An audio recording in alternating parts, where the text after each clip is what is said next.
G'day, that safety guy here. I don't even know where to start with this one. Check this out. I don't know, hopefully you can see it.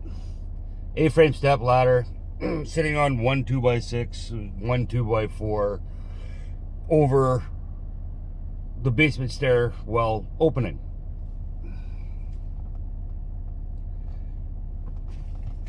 The Ministry of Labor never comes out here, because this, where I am right now, is way out behind God's back, out in the country of, probably an hour and a half north of Toronto. And the excuse was, well, how else am I supposed to do it? How about the smart way? How about the safe way? And the fact that the Ministry of Labor doesn't come out here, that's not a viable excuse. That's ridiculous. If the Ministry of Labor doesn't come out, how are you going to expect EMS to come out? Like, literally, where I am, can't believe I used the word literally, where I am used to be farm field. I am probably minimum 30 minutes from a major town that would have a hospital, volunteer fire department, and EMS.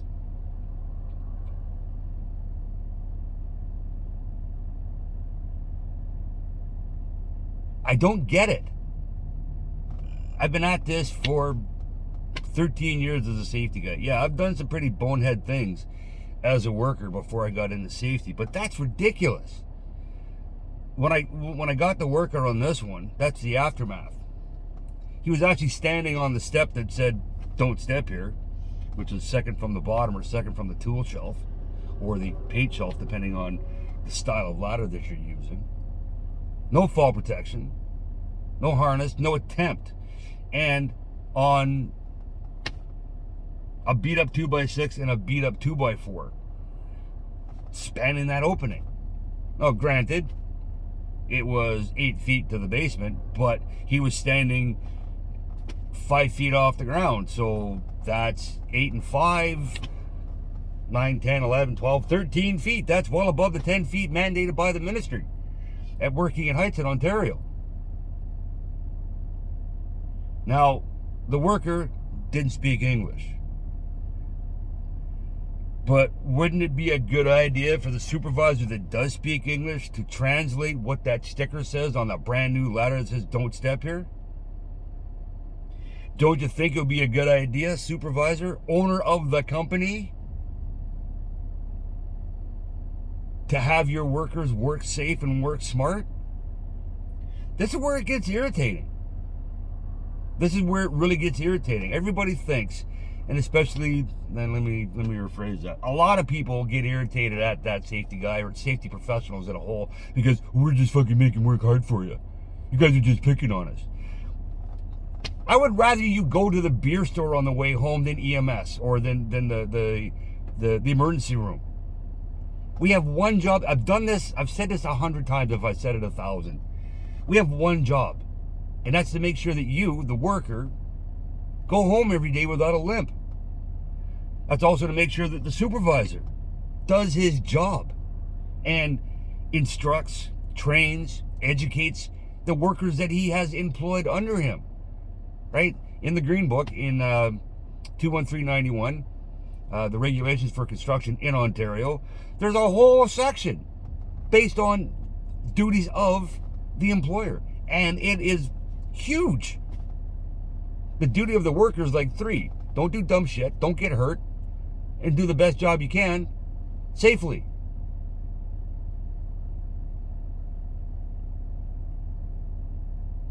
But to tell me that they're so far in the country that the Ministry of Labor never shows up here, that doesn't mean that safety takes a holiday. That doesn't mean that safety's not going to sneak up and bite you in the ass.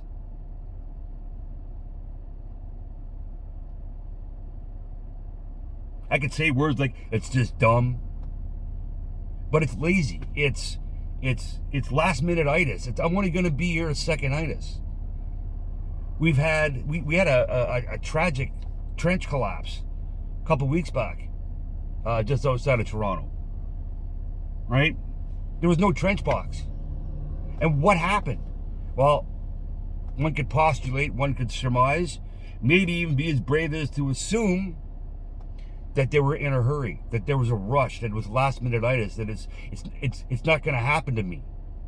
The same with that ladder, right? To think that it's not going to happen to you today, that's one thing. But in safety, it's not a matter of if you're going to get hurt. It is when you're going to get hurt. And it's going to be a big mess. So, at the end of the day, if you're going to use a ladder, use it properly. If you're going to build a platform, build it properly. There's actually, there's a guide, a best practices guide with engineered stamped drawings that tell you how to build a platform. Wearing a harness, tying off to a proper anchor point. Not putting a ladder across an opening on a 2x4 and a 2x6. It's really that simple, right? The 5 minutes that it takes to set up properly will save you literally hours, days, and or weeks. Investigations, first aid, sitting in the emergency room, sitting in recovery. What's the other one? Being retrained how to walk. Right? How long did it take you to recuperate after having your leg busted and you got your leg out of a cast? There's like 8 weeks. And then you got to learn how to walk again because then you got a pin in your ankle or a plate in your leg.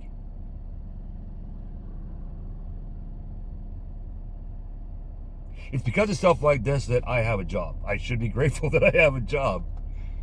It would be nice one day to walk onto a site and not see stupid shit.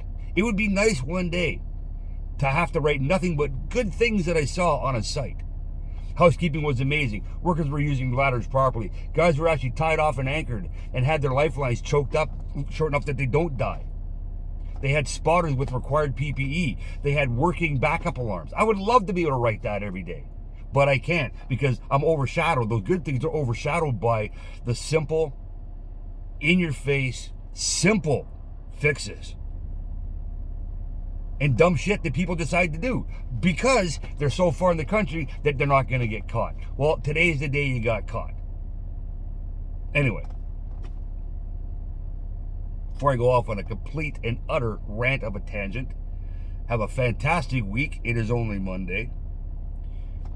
Summer is coming to an end.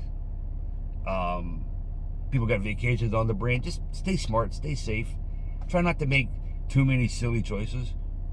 And, let's make this a trouble-free summer. And everybody gets to go to the beer store instead of going to the emergency room.